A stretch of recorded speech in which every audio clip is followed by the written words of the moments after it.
Whereas the Dutch parliament is this semicircular large room where members of parliament have kind of a big revolving chair, very comfortable. The House of Commons, as you know, has opposing benches. Members are sitting right pushed against each other, cheek to cheek, and it's a more heated environment. So even without sort of like being aware precisely where the debates were about, as an architect, you can immediately see that they're completely different environments, and that also, in that sense, the sort of like atmosphere of the debate is completely different.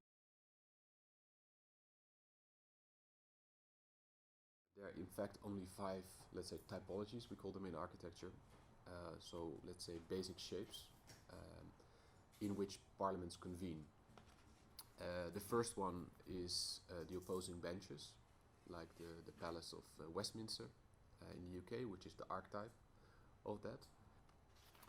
Then the second typology is the semicircle, which is by far the most popular or the most common setting for parliament. And this setting it kind of, let's say, refers back to antiquity, to Greek, the Greek theater and the direct democracy of the Greek city-states. Then a third typology is something that we identified as the horseshoe, which is basically a hybrid of the previous two, where you have opposing benches that on one side of the room sort of like bend together, starting to form this horseshoe. It's a typology that is most common in former British colonies, so in Commonwealth countries. A fourth one is a relatively rare one, which is a circle. There are only 9 parliaments in the world that convene in a circular setting. And the last one is something we called the classroom, where all members of parliament are sitting behind each other in rows, all facing one speaker up front.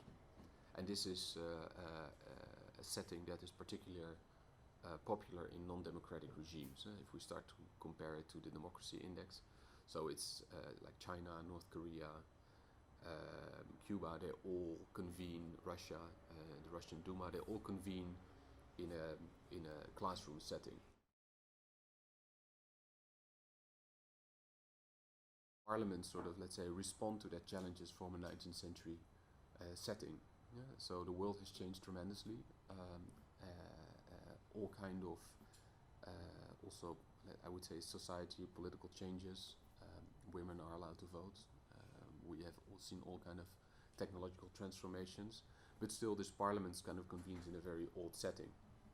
And the argument of the book in that sense is also that, particularly at the time that we're struggling, architecture could be one of the tools that we have to experiment with new forms for what it means to be collective and how we can be collective. The architecture transforms, and through that transformation it also transforms its users. So there's always this kind of connection between user and architecture, user and space, and through that interaction new forms of representation, I think, also start to emerge.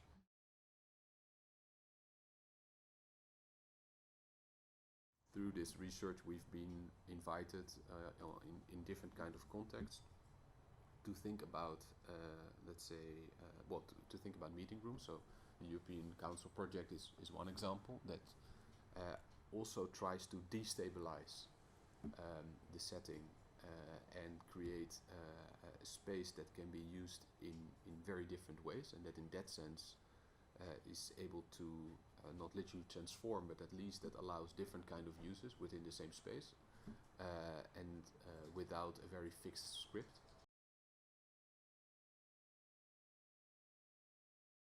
So what we did is that we created 64 blocks that could be configured in 4 different settings, and every setting sort of in that sense was accommodating a particular program. So this was the setting for lectures, so kind of a classroom, a setting for debate, which was more the kind of the opposing benches, a setting which was for masterclass, which was a spiral to create a kind of intimacy, and then a setting with a number of benches that allow us to activate the walls.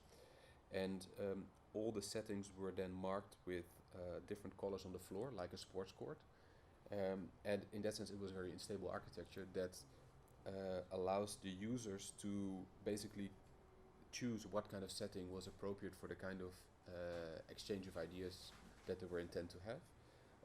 But of course, sort of like through the system of the marking on the floor, you can also imagine that a fifth or a sixth or a seventh or an eighth kind of use or setting could be added to it. So in that sense, it was also very open-ended.